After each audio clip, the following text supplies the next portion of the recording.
30 делника да ги искористи правото да постави дополнително пратеничко прашање во трајање 3 минути. Има збор пратеникот Дивна Јовковска Ефтимовска. Повелете. Ви благодарам, председателе. Ви благодарам, министре, за одговорот. Меѓутоа, морам да констатирам дека не сум задоволна од одговорот. Преминот Маркова нога на македонско-грчката граница оддалечен е 20 км од Ресен и е затворен од 1967 година до денес.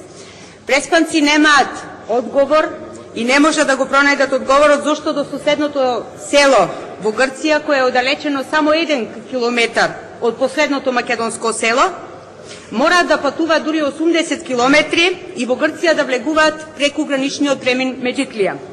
Факт е една работа, дека ВМРО ДПМН од 2006 година до сега, без исклучок во сите изборни кампањи, им ветуваше на преспанци конечно отварање на овој граничен премин, но од тоа за сега ништо. Стопанствениците и граѓаните на Преспа ја поддржуваат оваа идеја и се живо заинтересирани од проста причина што отворањето на овој граничен премин би значил многу побрз економски развој, можност да влезна поголем број на туристи од грчка страна, како и комплетирање на целовитоста на Преспанскиот регион како специфична природна реткост.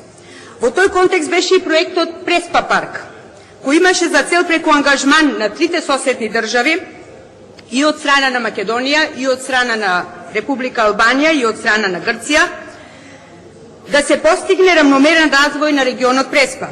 Меѓутоа, на жалост, морам да констатирам дека после промената на локалната власт во Ресен, контактите со трите погранични општини во поголема мера ретерира на зијан на сите граѓани од овој регион.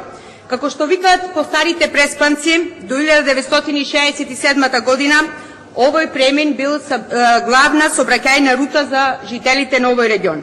Во овој момент на грците дефинитивно им е неисплатливо преку Меджитлија да доаѓаат во Преспа, која покрај што може да профитира од летниот туризам од грчки туристи, туку и заради тоа што Преспа е препознатлива и како банјско летувалиште за болните од астма и други респираторни заболувања, но и заради земјоделството и отварањето на преминот ќе генерира предуслови за потенцијален извоз.